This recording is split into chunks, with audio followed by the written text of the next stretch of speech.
الله الرحمن الرحيم anigoo maayirka caasimadda Hargeysa waxa maalinta bariyo ku beegan kalfadhiga koobaad ee golaha wakiilada ee cusub insha Allah ta'ala golaha wakiilada ee cusub shirkooda waxay ku qabsan doonaan gurigooda si nabad ah waxaan rajeynayaa in kulankoodu ugu bilaabmo nabad uguna dhamaado nabad shacabka reer Hargeysana iyagoo nabad qaba waxay subaxii qabsan doonaan hawlahooda ay qabsan jireen waxaan u shaqo tagi doonaan si nabad ah qof walbana baylahdiisa ayuu baylaha tiran doonaa magaalada Hargeysa gudaheeda magaalada Hargeysa waa caasimadda Jamhuuriyadda Somaliland shacabkeeda waxa uu sharafaa inuu ku yaalo guriga golaha baarlamaanka Jamhuuriyadda Somaliland intii ay Somaliland jirtayna guriga waxa ka dhacay kulamo fara badan oo ay yeesheen golaha wakiilada iyo golaha guurtidu dhammaantoodna shirarkoodaasi waxay ugu qabsoomayeen si nabad ah waxay noo soo qabsoontay doorasho ay ku soo baxeen golayaal deegaan oo cusub xubno baarlamaan oo cusub oo muddo dadka reer Somaliland ay sugayeen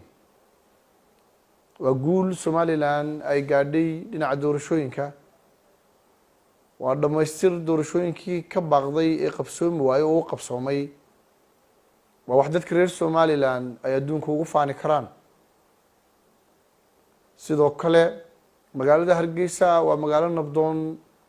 oo dadkeedu ay nabadda jecel yihiin waxaan rajeynayaa shacabka reer Hargeysa maalinta bariya inay nabadooda u ilaashadaan sida ay ilaashan jireen sababta qaranka waxa uu furan doodo siyaasadeed oo nabadgelyo ah sidoo kalena baarlamaanka iyo golaha wakiilada iyo guurtida iyagana waxa uu furan doodo uga dhaca guryahooda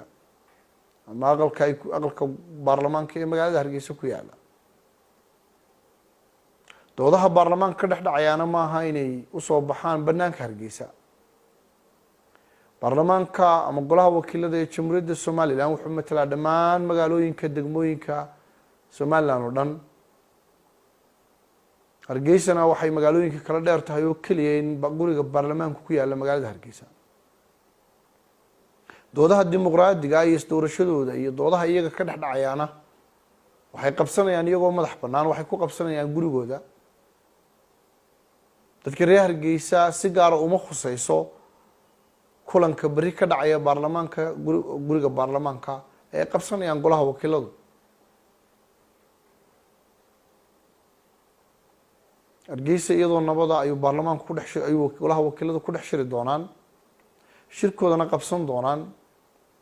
dadka reer Hargeysana hawlaha u muhiimka ah bay qabsan doonaan waxaan Soomaaliland u rajeynayaa nabad waxaan u rajeynayaa kulanka golaha wakiiladu inuu nabad ku dhamaado khayr ku dhamaado waxaan rajeynayaa inaan wax dhibaato aan guriga dibadda uga soo bixin Soomaaliland oo dhan waxaan u rajeynayaa nabad qab